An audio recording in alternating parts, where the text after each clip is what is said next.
السلام عليكم ورحمة الله وبركاته. إن الله وملائكته يصلون على النبي. يا أيها الذين آمنوا صلوا عليه وسلموا تسليما. اللهم صل وسلم وبارك على سيدنا محمد وعلى آله وعلى أصحابه أجمعين. ازيكم حبايبي، عاملين ايه؟ يا رب تكونوا بخير وصحة وسعادة.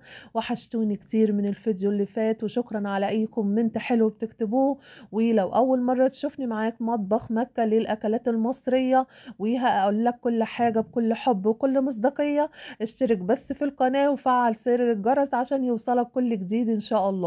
هنا النهاردة بقى حبايب قلبي، بصوا الحلقة بتتكلم عن نفسها. هنعمل إن شاء الله حبة كشري، الكشري المصري اللي الكل هيتجنن عليه. ومهما تعملي أكل في البيت بيبقى الولاد للنهار عايزين يجيبوه من بره، بسبب حبة بقى التوابل وحبة بقى الصلصة وحبة بقى العيش اللي بيبقى مقرمش ده بالتوابل بتاعته. عايزين نعرف ايه السر. النهارده هنعمله ان شاء الله بكل حاجه، وان شاء الله تعتمديه ويبقى معاكي زي العسل. هنا حبايب قلبي معانا كيسين مكرونه كنت بوريها لكم، كيس سباكيتا وكيس اللي هي الصغيره. حابه تجيبي اي نوع تاني مش مشكله، النوع اللي انت بتحبيه. ومعانا طماطم مضروبه ومعانا زيت ومعانا شطه وملح وثوم وخل اللي هنطفي بيه ونعمل احلى صلصه. ومعانا رز وعدس بجبه.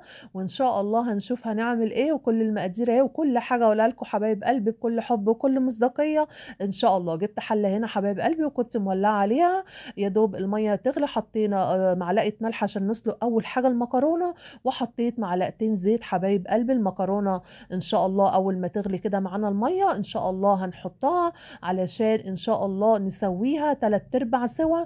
ما تقعدش مثلا 10 ثواني ونشيلها زي ما بنعملها العاديه، لا دي هناكلها على طول مباشره. فبتاخد سوا شويه حبايب قلبي عن المكرونه اللي هي بطماطم او المكرونه العاديه. حطيت بقى فضيتها اهي وقلبت كويس كده عشان ما تمسكش في بعضه. واول ما ان شاء الله تبقى 3/4 سوا كده نمسك الواحده. لو انت مش عارفه بالوقت ممكن تمسكي الواحده وتختبريها كده حبايب قلبي علشان ان شاء الله تطلع معاكي مستويه كده وما تشدش. هنا بقى جبنا حبايب قلبي حبه زيت، وقلنا نعمل شويه الصلصه. قبل ما المكرونه تتعمل حطيت معلقه توم كبيره مفرومه، وكنت بخلط عليها فلفل اخضر وبحفظها في علبه في التلاجة.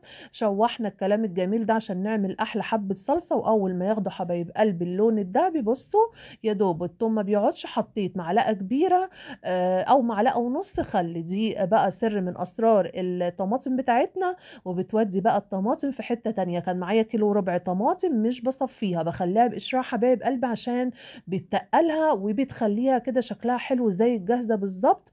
وظبطت الملح بتاعها حبايب قلبي، وحطيت نص معلقه شطه، بتحبيها سبايسي حطي معلقه كامله بس عشان ولادي. وحطيت معلقه صغيره كمون، لان دي اساس الكمون والشطه والملح حبايب قلبي اساس الصلصه بتاعه الكشري. وحطيت ربع معلقه سكر ومعلقه كبيره صلصه كانت عندي عن بدل الصلصه. عندك بابريكا مفيش اي مشكله، نسيبها بقى تتسبك. ودول قلنا التوابل الاساسيه بتاعه الصلصه بتاعتنا الجميله. هنا بقى بصوا المكرونه هي كانت خلاص حبايب قلبي. بصوا انا كنت بوريها لكم يعني ايه، مثلا لو انت مش عارفه الوقت بتاعها بتمسكيها كده اول ما تقطم معاكي تعرفي ان هي خلاص استوت. صفتها بقى وفي نفس الحل علشان ما نبهدلش حلل كتير. هنعمل حبايب قلبي احلى حبه رز انا بعمله على طول بعدس بجبه. حابه تعمليه بشعريه ما فيش اي مشكله، بس دي اذواق واحنا بنعمله كده من سنين وسنين وزي العسل. هنا جبت حبه زيت حوالي 4 معالق كبار وبصلايه واحده ضربنا في الكبة حبايبي أو مبشورة. حطينا نص معلقة شطة ونص معلقة فلفل أسمر، ونشوح كويس جدا لغاية ما البصلة تصفر معانا حبايب قلبي. نكون معانا كوباية عدس مغسولة كويس جدا ومصفية اللي هو العدس بجبة بتاعنا بتاع الكشري. ونشوح الكلام الجميل ده علشان نسرع السواية لما يخش مع الرز. ولازم نديله حبايب قلبي 10 ثواني كده ونفلفله علشان لما يخش إن شاء الله مع الرز ما ياخدش سوا كتير. وده كان كيلو الا ربع رز حبايب قلبي، غسلته وصفيته. وبعد ما العدس اتشوح مع البصلايه كويس جدا حطيت الرز ونسيبه يتفلفل شويه على النار لمده 5 دقايق كده على نار هاديه علشان يدينا الفلفله الحلوه بتاعه الرز اللي بنشوفها في المحلات. وبعد كده بصوا شوحنا كويس جدا اهو، وبعد كده ظبطنا الملح، حطينا حوالي معلقة كبيرة حبايب قلبي، ونشوح فيه لغاية ما نحس ان حباية الرز عاملة زي الرملة كده. وبعد كده بنسقي لغاية ما الرز يتغطى بس علشان يطلع معاكي مفلفل وزي العسل. نحط المية ونقلب ونزود حبة صغيرين يعني لغاية ما ياخد وش الرز، وبعد كده نحط حبة صغيرين تاني علشان بس نتأكد ان ما يطلعش ناشف معانا ويبقى زي العسل. نغطي عليه واول ما يتشرب ان شاء الله نوطي عليه. وبعد كده حبايب قلبي نكمل تسويت. وبعد كده هنا بقى سر من اسرار المحلات، المكرونة اللي ما بتلزقش اول ما بتطلع وبنصفيها بنحط عليها حوالي 4 معالق زيت كبار ذرة، ونقلبهم كلهم مع بعض من اول حبة لاخر حبة.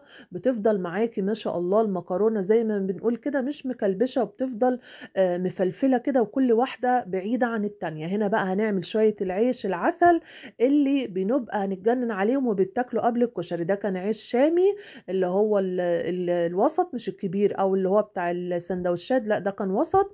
قطعناه 4 كده وهنقليه ان شاء الله حبايب قلبي في حبة زيت نضاف، زيت ذرة، علشان يدينا بصوا كنت بوريكم القطعية بتاعته علشان يدينا نفس طعم ان شاء الله المحلات. هنا بقى الصلصة بصوا كنت بوريها لكم، احنا مش بنسبكها قوي، بنسيب فيها كده شوية بتبقى سايلة شوية كده، ولا تقيلة ولا خفيفة، علشان حبايب قلبي الكمية تقضي معاكي، لان الصلصة الحاجة الوحيدة بتخلص على طول. والرز هنا اتشرب وطيت عليه، وكنا بنقلي العيش في حبة زيت بقى ذرة زي ما قلت لكم نضيف. والعيش ده بقى بيتحروق، لا اما نوطي عليه لا اما حبايب قلبي ما نتحركش خالص من جنبه. ده بصوا ثواني انا ما مشيتش، بصوا بياخد لون سريع جدا، وعايزه تحطيه في الفرن ما فيش مشكله، بس انا جربت ده وده وهو احلى حاجه. القلي بيدينا نفس طعم المحلات، وهقول لك نحط عليه ايه عشان يبقى نفس الطعم ان شاء الله، مش هتفرقيه عن الاكياس الجاهزه اللي بتتباع مع ان شاء الله علب الكشري. بصوا انا خلصت كل الكميه اهو، قليتها وما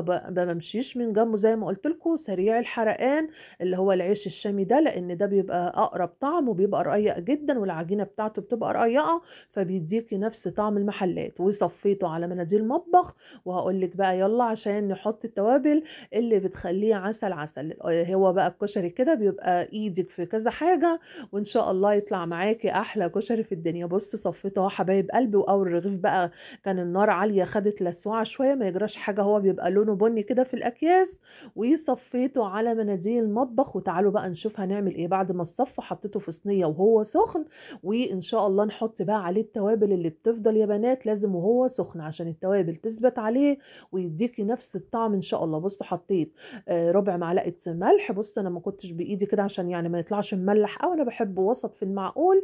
وان شاء الله حبايب قلبي حطيت ربع معلقه شطه، وان شاء الله نحط ربع معلقه كمون. دول الثلاث توابل اللي بيحطوهم في العيش علشان بتفضل ثابته عليه وهو سخن ما يتدفاش منك، وبيبقى عسل عسل ان شاء الله. خلطنا بقى حبايب قلبي كويس كل التوابل بالعيش، وعملنا بقى الصلصة، عملنا المكرونة، عملنا الرز العسل.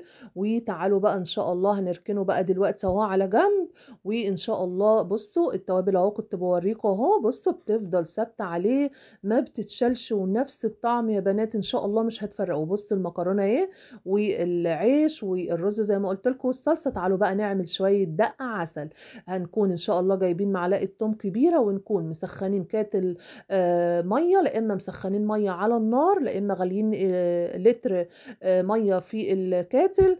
الكوبايه الصغيره دي خدت حوالي نص لتر، وحطينا نص معلقه شطه ونص معلقه كمون ومعلقه الا ربع حبايب قلبي ملح. ولازم تكون الميه قلت لكم مغليه، ودي كانت معلقه كبيره خل علشان حبايب قلبي تخش في كل المكونات وتطلع نفس الدقه اللي في المحلات. بصوا لما بنحطها مغلية كده على النار او الكاتل اللي يريحك بتبقى حبايب قلبي بتدينا نفس التطعيمة بتاعت المحلات بالظبط، ونقلبها ويبقى معانا احلى دقة في الدنيا ان شاء الله. حاجة بقى كده عسل عسل ومش هتفرقيها ان شاء الله عن اللي بره.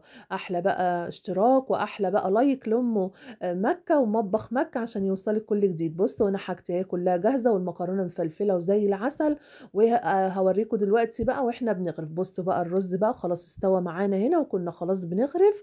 بصوا بقى الجمال من اول حبة لاخر حبة، مفلفل وزي العسل. بصوا مفيش حاجة متعجنة، لا اهم حاجة تفلفلي الرز كل مرة. بقولك علشان ما تنسيش، علشان حبايب قلبي ما ينفعش تحطي المية مباشرة. فبصوا الجمال بقى، وبصوا تحفة تحفة. حطيت اول حاجة حبة كده، احنا بنحط حبة في الارضية وبعد كده المكرونة والاضافات. هنا بقى الحاجة الوحيدة اللي كانت ناقصة، جبت بقى الطلبات وطلعت ما لقيتش بصراحة لا بصلاية واحدة، فانا استخدمتها للرز. انما لو عندك بصل، انا طبعا بحبه ببصل، والحمص بصراحة احنا مش بنحبه، انا بحب الحمص كمشروب. فلو عندك بصلايه تقطعيها جوليان اللي هي شرايح رفيعه كده، وتخلطيها في شويه دقيق وتحمريها لغايه ما يكون لونها ذهبي، وتصفيها على مناديل المطبخ، بتفضل معاكي مقرمشه وزي العسل. بس حبايب قلبي زي ما قلت لكم بقى، كلنا بننسى، وكلنا لما بنجيب الطلبات بننسى، فما كانش هينفع اعمل الرز من غير بصل، مش هيبقى ليه طعم بصراحه. حطيت بقى المكرونه وحطينا بقى، بصوا بقى التوابل ثابته ازاي على العيش. حطيت العيش كده، يعني هو ما فيش بصل يعني مش هناكل، لا ان شاء الله نعمل احلى حبة كشري. وحطيت بقى كده زينت كده، العين بتاكل قبل البق، وحطيت شوية العيش ده بيتاكل قبل الكشري. وحبة صلصة بقى ما تقلهاش قوي، لا تخليها كده وما تصفهاش، لان بتبقى كده شبه الجاهزة بالظبط. وحبايب قلبي حطينا الدقة، وحبة دقة كده في بولة، وحبة دمعة، وتفضلوا معانا. وكان اليوم الحمد لله اتقضى، وكانت أكلة زي العسل. هي بس كان ناقصها البصل، لأن احنا بصراحة دي حرية شخصية مش بنحب الحمص الا مشروب بس. في مره ان شاء الله هنبقى نعمله مع بعض. وتفضلوا معانا حبايب قلبي، اوعي تنسي الاشتراك، ودعوه حلوه منك باستمراريه القناه. وان شاء الله اعمل لكم كل الوصفات اللي بتحبوها بكل حب وكل مصداقيه. دعمونا حبايب قلبي، ودعموا كل القنوات اللي لسه بادئه. والسلام عليكم ورحمه الله وبركاته.